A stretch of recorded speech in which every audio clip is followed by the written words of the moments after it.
Ito pala yung mga sangkap ng ating kung pao chicken. Meron tayong zucchini, bell pepper, red and green. Meron tayong carrot. Yung ating chicken breast, green onion. So, pinirito na natin yung ating chicken breast. Nakamarinate niyan ng soy sauce, cornstarch, oyster sauce, at vinegar. So, halo-haloin lang natin, o sauté lang natin. Nilagay ko na yung carrots at saka zucchini. Din yung ating nuts, fried kasoy nuts, at saka yung regular na nuts, yung mani.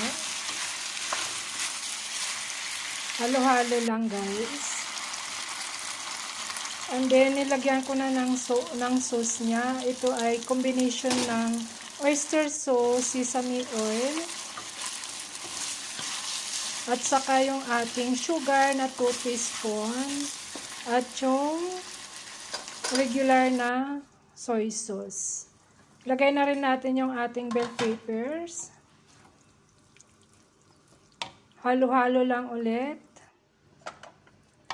At yun guys, pinatay ko na yung apoy kasi luto na.